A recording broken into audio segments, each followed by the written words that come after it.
Hello, I am at Embedded World 2025 at the booth of Silicon Labs here with Martin, and I have a really serious question because I am in the middle of automating my home from scratch, and you've got a very interesting solution for someone that only have live but no neutrals in the switches. What is it? So what we've done in the past couple of weeks is we've released a energy harvesting kit that will help you evaluate different ways to harvest energy. So that might be from a solar cell, might be from a temperature differential device, or gathering energy from vibrations or even RF signals. So you're talking about getting small pulses of energy from mostly physics-related activities to transfer into a pulse of data to control another device? Yes, you can do that. So just to take a look at a couple of the boards, this one here has a switch, and that really is a burst of energy as you described. So you get a burst of energy, you can send some communications, and then your energy goes away again. It disappears after that.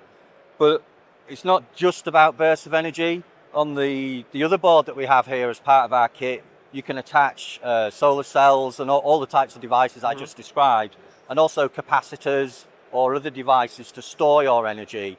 And once you've built that energy up, say you have a solar cell, you can store that energy up through the day while sending data every so often.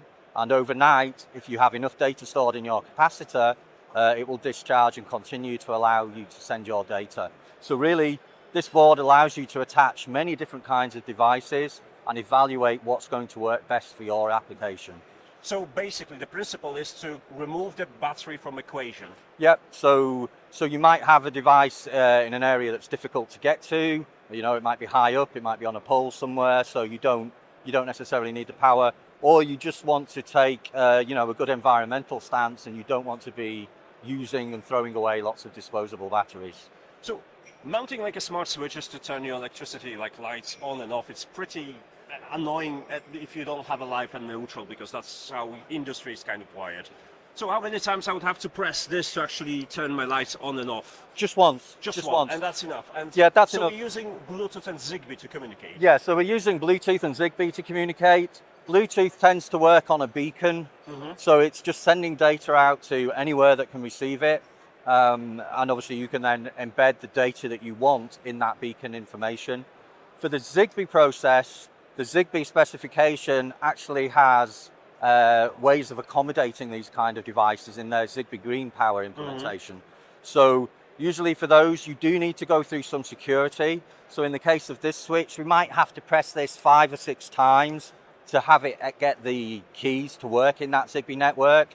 But once you've gone through that process, it's then again, you're back to a single switch, single press, you can turn your lights on and off. Okay. So you have the Explorer kit in here, which is currently equipped with 3 different shields, right? Yes, that's right. So this one is for the solar harvesting. This one is for gathering energy from any kind of device, not just solar.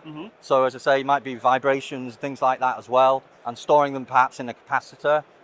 So this is more constant trickle kind of power that you build up. I've got low power outlet until I've got more sensor reading and then every have so a burst often. of energy. Yeah. Okay. This one is more, Mechanical? the energy's here, then it's gone. You can So that sense could it be just the press of a button, or could be also a pressure plate in a you stepped on. Yeah. So you could do create something like a that. very interactive, I don't know, carpet, I guess. Yeah.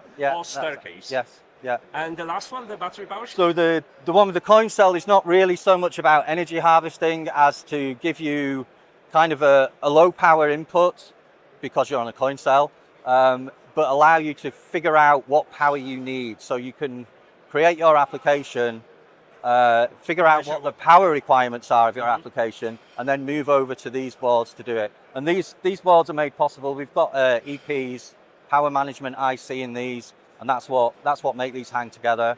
And for these examples, we've paired them with our very energy efficient Bluetooth and Zigbee chips, which have the E on the end. But these will slot into any of our Explorer kit boards. So the kit is the top 3 boards. You buy the baseboard, whatever you're interested in working with. That sounds really cool, and I'm looking forward to see those solutions in the home automation. Okay. Awesome. So if anyone wanted to find more information about your new development kits, where should they go? So if you visit scilabs.com, we'll have a big splash panel on the rotating splash panels at the top of the website, and you can click through and find those there.